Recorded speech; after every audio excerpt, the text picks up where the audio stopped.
When I saw the family photo, the floor felt uneven under my feet. It sat on Aunt Sylvia's mantel, a gold frame with a crown of acorns, polished until it caught every bit of afternoon light. Everyone was in it, smiling in front of the cedar cottage at Gull Point, the one we visited when I was little, and then mysteriously stopped. My mother stood off to the side in a pale sweater, holding my hand so tightly the bones showed white. Behind her, Aunt Sylvia's husband balanced a key ring on his finger like a trophy. The date etched in the corner read September 3rd, the week after my mother's funeral. "I didn't know you had this," I said, my voice steady enough to pass. Aunt Sylvia glanced over, then back to her spotless kitchen. "Oh, that old thing," she said, dismissing it with a wave. "Your mother loved the cottage." Loved. Past tense. The word sat like a stone. I am Mara Ellington, 32, a hospital intake coordinator who knows the quiet choreography of strangers' grief. I am not startled by tears anymore, not even my own. But that photo felt like a hand closing a door behind me. Mother had kept the cottage close to her heart. We stopped going after my father left, and Mother, being herself, said nothing unkind. She worked, saved, and took me there only once more. One spring when the wildflowers were a reckless purple against the sand. That was years ago. Then cancer came, polite and relentless, and the cottage became a story I heard in the click of shells. After the funeral, my mother's sisters moved through her things with brisk efficiency. "It's easier this way," they said, bagging linens and stacking boxes. They left me her recipe cards, a cracked vase, some folded quilts that smelled like sunlight. When I asked about the cottage, their faces went soft and tired, and they spoke about taxes, repairs, and the price of salt air. The matter, they said, had been handled. The photo made something tilt. In it, they were not tired. They were not crushed by paperwork or leaks. They looked complete, the old cedar shingles behind them like a world kept intact for the right people. I took the frame down and ran a thumb over the glass, stopping at the key ring. 5 keys, all shining, all on the same brass loop. "You remember this day?" I asked, not turning around. "Vaguely," Aunt Sylvia said, knives whispering through herbs. "It was a long week." Her daughter, Lila, breezed in with grocery bags and a practiced kiss on my cheek. "We're making chowder," she said. "You're staying, right?" I nodded, because I always nodded. Because they had become my only family, and I tried to be grateful for the invitation. Grief made me small for a while, made me careful, made me try to deserve things I already owned by right of being. When I set the frame back, it was not quite where it had been. The light hit it differently, and the key ring flashed like a wink. That glint carried a memory. Mother at our tiny table, drafting a letter with a furrowed brow, then tucking it into a heavy blue envelope embossed with a crest I did not recognize. She held it the way she held me, like a promise she intended to keep. Something inside me straightened. It was not anger, not yet. It was alignment, a line drawn in a clean hand. I asked casually if anyone had the cottage's address. For the recipe card I was copying with the local fish market listed nearby. Lila rattled it off without looking up, muscle memory against a cutting board. I repeated it under my breath, a prayer in reverse. When I left that night, I photographed the photo with my phone in the hallway light. I did not take it. I could wait. But I had the date, the faces, and the keys shining like a verdict. The first spark had landed, quiet as a moth. I tucked my phone into my coat pocket and felt the glow. The next weeks moved like a tide that did not ask permission. At work, I registered patients with soft questions and warm eyes, writing names that would be spoken in whispered waiting rooms. At home, I listed numbers, addresses, and names of county offices. I still had dinner with my aunt on Fridays, still washed bowls and dried knives, and laughed when Lila described her fiancé's coffee snobbery. I could imitate belonging. It kept me from shaking. My mother has always been a quiet teacher. She taught me to pack food for a long day, to check the tire pressure, to keep receipts in a clear folder by month. When sorrow came, her lessons were the only stare I trusted. I pulled a small notebook from a drawer, labeled it Goal Point, and started filling it with plain ink. Dates. Phone calls. Names of clerks. Fees. My handwriting looked steady. That steadied me. The more I asked, the more kindness I met from strangers. A clerk in records told me where to find the deed books. A receptionist at a law office suggested the afternoon hours were lightest. I learned the cottage's parcel number by heart. I learned the names of inspectors and boards and the dates they stamped. None of this was dramatic. It was the sound of paper turning under a lamp, the smell of pages dusted with salt air. At family dinner, I listened with an ear that had grown sharp. I heard how Aunt Sylvia said, "We needed to take care of it," how Lila said, "It's already done," how my cousins nodded and passed the bread. I was there in body, but my mind traced the lines. If the cottage was Mother's and she loved it, how did they stand on the steps the week after her funeral and smile like bankers? "Do you ever miss it?" I asked once, wiping a spoon. "Miss what?" Lila said, not seeing the trap. "The cottage," I said, letting the words sit. Aunt Sylvia's back stiffened, almost imperceptibly. "It was falling apart, Mara," she said, rhythm smooth. "We handled what your mother couldn't. You should be grateful." Grateful. I carried that word home, placed it on the counter like a stone, and stared until it cooled. Gratitude and grief can share a room, but only if the door is open on both sides. I opened a drawer and found the blue envelope crest in my memory again. I could not yet place it, but I could feel its weight. It was not a dream. My mother had sealed a letter as if the right eyes would eventually need it. She trusted I would become the right eyes. On a Sunday morning, I drove to Gull Point. The road narrowed and then broke into dunes. The cottage stood where it always had, cedar shingles grayed into the sky. A fresh lock on the door shone bright and cheap. My key from childhood did not even pretend to turn. I did not rattle it. I traced the window trim with my eyes, naming each nail by hunger. The gulls laughed, the tides smoothed the shore, and I stood straight. Morning. A neighbor called from a porch. He wore a cable sweater and steady expression. "I used to come here," I said. "With my mother." "Ellington," he said, recognition kind in his voice. "You look like her." "Yes," I said, because I did. He told me his name, Ben Nolan, and that he had seen a group here in early September carrying boxes and a camera. "They moved fast," he said, surprised. "I thought you'd be with them." I shook my head. "Not invited," I said, the words smooth now. He looked past me at the lock and the sand. "If you need a number," he said, "I keep the old contractor's card." I took the card politely. I took a long breath. Then I made a vow I did not say aloud. I would bring the truth into daylight, carefully and completely, and no one would hear me slam a single door. The proof arrived with the weight of something crafted to last. It began at the county recorder's office, a brick building with pale blue trim, where the air smelled like polish and paper. I asked for the parcel by number and paid for copies. The clerk slid a folder across, the papers warm from the machine. I carried them to a quiet table and read every line twice. The cottage had been purchased by my grandmother, then willed to my mother, with a survivorship clause naming me as contingent beneficiary upon proof of death. Dates, signatures, a notary's neat seal. No mention of Aunt Sylvia's name outside a witness line on a maintenance agreement 20 years ago. There was, however, a new document. A transfer filed September 4th, the day after the photo date.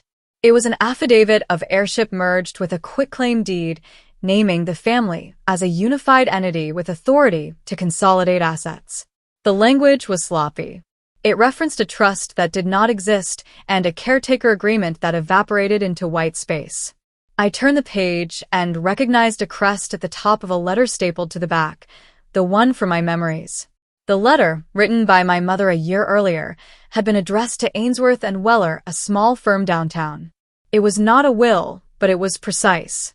She instructed them to prepare a transfer-on-death deed to me for the cottage and to convert the cottage account to payable on death, with me as beneficiary. In neat pen at the bottom, "Mara, if you see this, I hope you are strong. Love, Mom." I read that last line until the words softened in my vision, then steadied. The letter had been kept with the county file after the firm forwarded copies, but the deed after her death had never been recorded. Someone had filed the slapdash affidavit instead, claiming administrative necessity. I did not have to guess who. I only had to look again at the smiling faces. I brought the file to Ainsworth and Weller. The office sat above a florist, with a hallway that smelled like damp roses. The receptionist's eyes warmed when I said my mother's name. She spoke about you, she said. She was careful. They found the file, thick and orderly. The attorney who met me, Lena Duarte, had steady hands and a gentle way with facts. Your mother engaged us to prepare the deed, she said, turning pages. She paid the fees. We drafted everything. Then she postponed, twice, to avoid upsetting the family. After she passed, we sent instructions to the estate contact listed here. Lena tapped a line with Aunt Sylvia's email. We received no reply. Can the deed still be recorded? I asked, careful with hope. Lena weighed the question. The transfer on death deed requires recording before death, she said, plain and honest. But the payable on death account is different. Also, the cottage title chain includes a survivorship clause in the original will, which your aunt's affidavit misstates. The quitclaim can be challenged. The bank records will help. Bank records. The cottage account. The proof object shifted into focus, not a single paper, but a bundle tied with ribbon. Lena wrote a checklist in neat print, a quiet roadmap. Bank letter, title search, affidavit of non-consent from me. Notification to the recorder's office, a petition to correct the chain. We can do this without a war, she said. It will feel like moving furniture, very early in the morning. People will wake, and the room will be different. I liked her for that sentence. I signed the engagement letter and left the retainer, the bill I could afford because my mother had left a savings account with my name faintly penciled in. At the bank, a manager retrieved statements that showed deposits from my mother and routine payments for repairs. The beneficiary designation on the account was, as Lena suspected, payable on death to me. The manager printed a letter on heavy paper, signed it with patience, and slid it across the desk. Your mother was meticulous, she said. Meticulous. I folded the letter into my folder with a tenderness that felt like prayer. I had an ally now, a lawyer with a steady pen, and the proof object, bank letter, recorded history, and the inconsistent affidavit.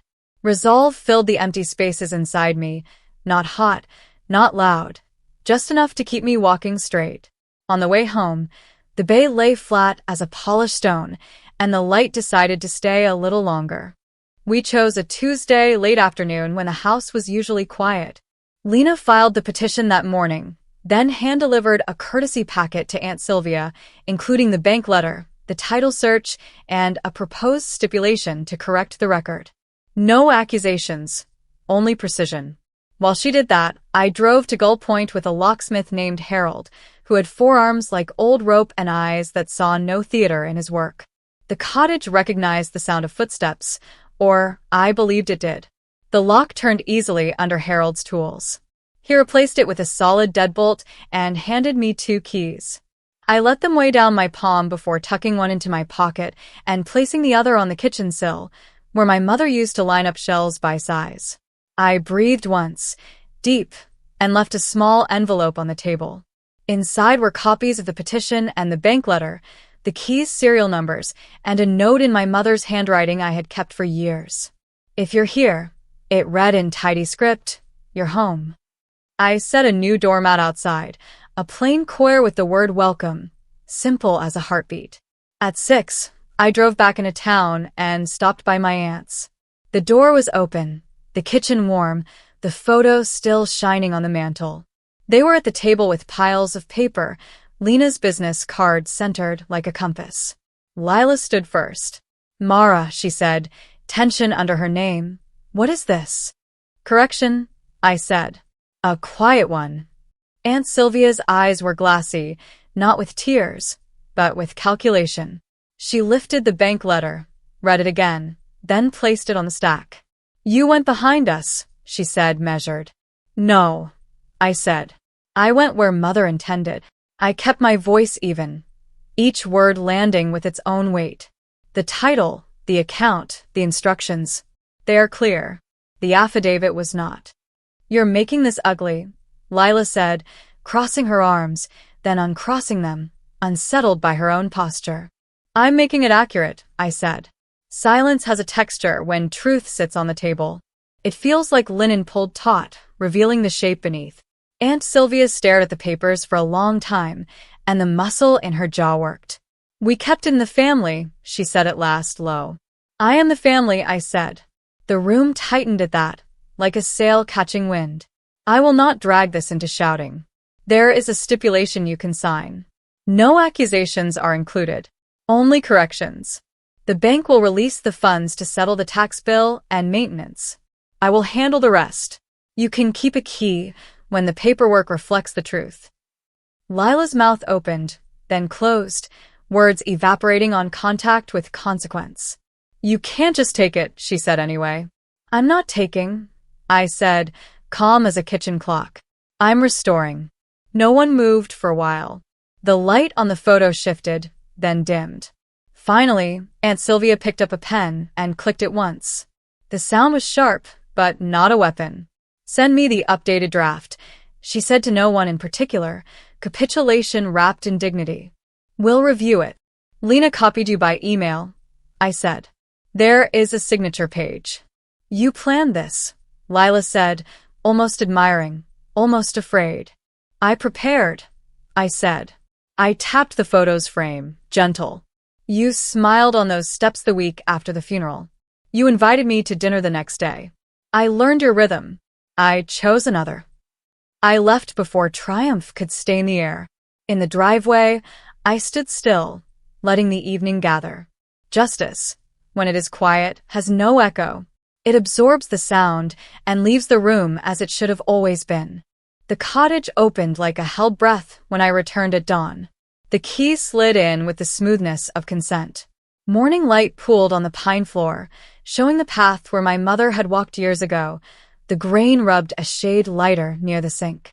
I shouted no victory, because the walls deserved peace.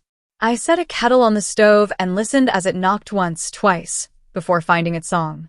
Lena filed the signed stipulation a week later. Aunt Sylvia had added a note about family harmony, which the clerk recorded without comment. The corrected chain lifted the affidavit like a thin film off water. The bank released the maintenance funds, enough to fix the sagging step and replace the roof's worst shingles. Ben Nolan carried his ladder over after lunch and refused payment until I pressed cash into his hand and called it a debt to the past. He patted the railing. "She be proud," he said, and I let that sentence sit in the sun. I worked with my hands because they're honest. I scrubbed the kitchen tiles until the water ran clear, oiled the cutting boards, and set my mother's recipe cards in a tin by the stove. I pulled the old quilts over the couch and propped the back door with a brick shaped like a loaf. When the contractor replaced the lock on the side shed, he found a wooden box of small things my mother had kept, pieces of string, a tape measure, a tiny hammer with a smooth handle. Tools for a life finished with patience. The family did not come to Gull Point. They mailed a set of spare keys with a non-committal note about summer. That felt right.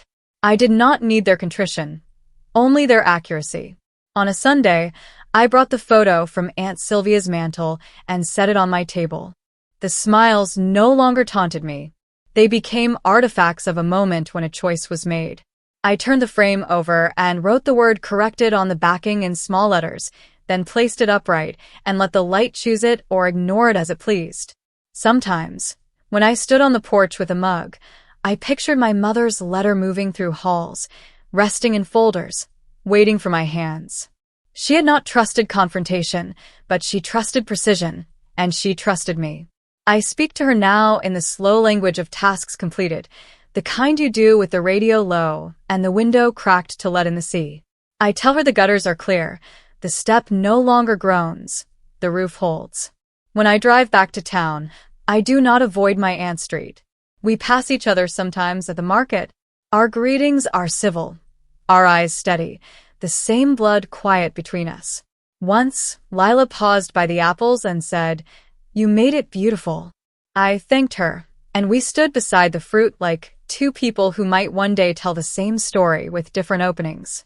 Justice arrived without drums. It arrived in bank letters and stamps and a locksmith's tools, in a lawyer's careful handwriting and a clerk's soft voice saying, "Recorded." It arrived when I unlocked a door at dawn and refused to bruise the air with gloating. The house did not need that, and neither did I. I wanted a life that did not squeak when stepped on.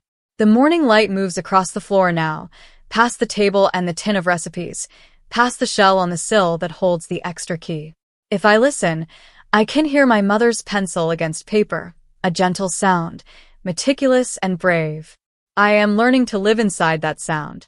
My hands are busy, my breath is even, and the tide keeps its appointment with the shore. If this story touched you, share your thoughts below, and subscribe for more stories of quiet revenge.